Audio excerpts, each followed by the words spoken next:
সনাতন শাস্ত্রে একাধিক ব্রতর কথা উল্লেখ করা আছে। এর মধ্যে সর্বশ্রেষ্ঠ ব্রত হচ্ছে একাদশী ব্রত। একাদশী ব্রতর মধ্যে পাণ্ডবা নির্জলা একাদশী অবশ্যই একটি গুরুত্বপূর্ণ একাদশী। প্রত্যেকটা ব্রতকথার প্রত্যেকটা ব্রতের একটা পাঁচালী থাকে, ব্রত কথা থাকে, তেমনি প্রতিটা একাদশীরই আলাদা আলাদা ব্রতকথা আছে। এই ব্রতকথাটি পাঠ করলে ব্রতটা সম্পূর্ণ হয়। তাই আজকে আমি আমাদের চ্যানেলের যত সাবস্ক্রাইব বন্ধু এবং সাবস্ক্রাইব ছাড়া যারা আছে ভক্তজন, তাদের জন্য আমি এই পাণ্ডবা নির্জলা একাদশী ব্রতকথা আজকে পাঠ করব। সবাই মনোযোগ দিয়ে শ্রবণ করুন এবং একাদশী সম্পূর্ণ করুন।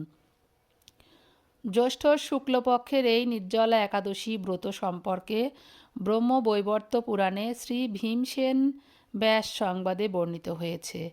মহারাজ যুধিষ্ঠির বলিলেন, হে জনার্দন, আমি অপরা একাদশীর সমস্ত মাহাত্ম্য শ্রবণ করলাম।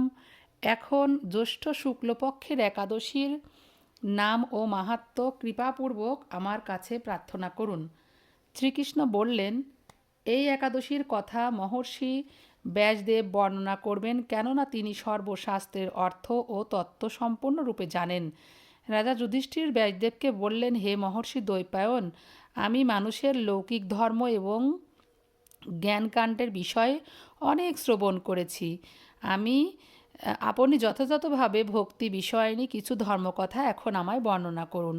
শ্রী ব্যাসদেব বললেন, হে মহারাজ, তুমি যেসব ধর্মকথা শুনেছ, এই কলিযুগের মানুষের পক্ষে সেই সমস্ত পালন করা অত্যন্ত কঠিন, যা সুখে সামান্য খরচে অল্প কষ্টে সম্পাদন করা যায়, অথচ মহাফল প্রদান করে এবং সমস্ত শাস্ত্রের সারস্বরূপ সেই ধর্মই কলিযুগের মানুষের পক্ষে করা শ্রেয়।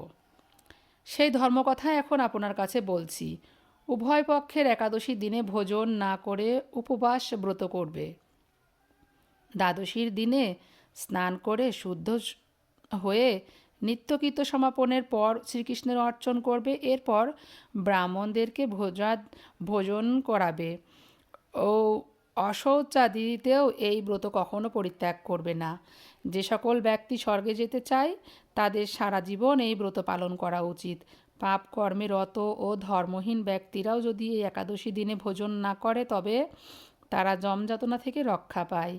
শ্রী ব্যাসদেবের এসব কথা শুনে গদাধর ভীমসেন অশ্বত্থ পাতার মতো কাঁপতে কাঁপতে বললেন, হে মহাবুদ্ধি পিতামহ, মাতা কুন্তী, দ্রৌপদী, ভ্রাতা যুধিষ্ঠির, অর্জুন, নকুল ও সহদেব এরা কেউই একাদশীর দিনে ভোজন করেন না। আমাকেও অন্ন গ্রহণ করতে নিষেধ করে, কিন্তু দুঃসহ ক্ষুধা যন্ত্রণার জন্য আমি উপবাস করতে পারি না।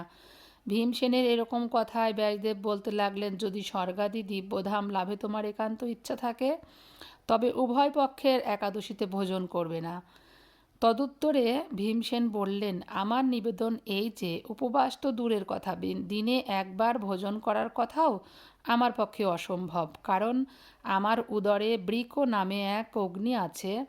ভোজন না করালে কিছুতেই সে শান্ত হয় না। তাই প্রতিটি একাদশী পালনে আমি একেবারেই অপারগ।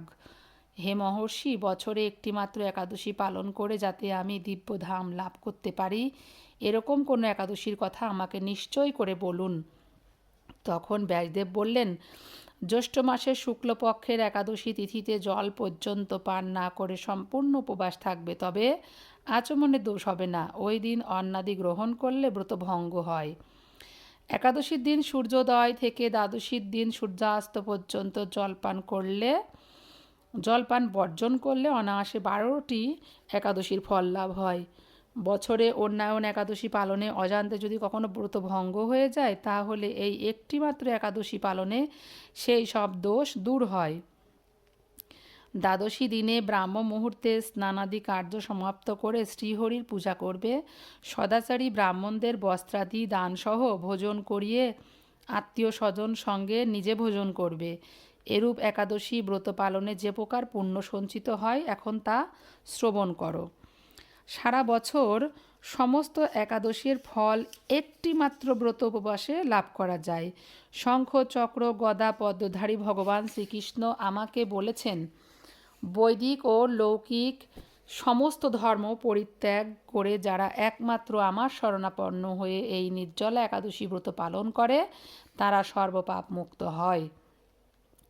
বিশেষত কলিযুগে ধনসম্পদ দানের মাধ্যমে সদ্গতি বা স্মার্ত সংস্কারের মাধ্যমেও যথার্থ কল্যাণ লাভ হয় না।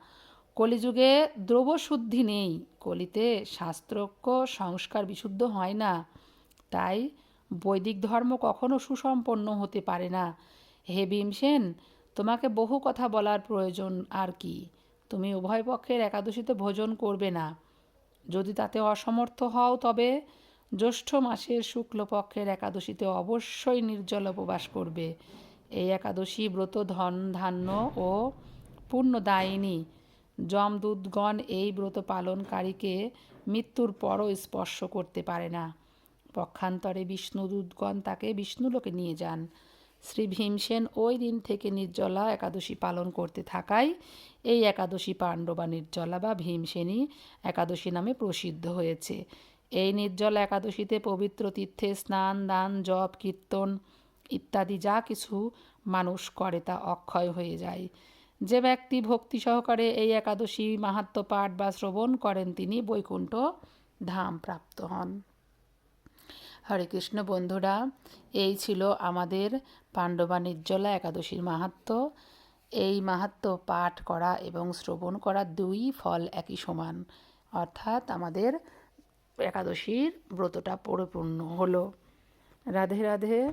আজকে আর অন্য কোনো কথা নয়, আবার দেখা হবে সামনের একাদশীতে। হরে কৃষ্ণ।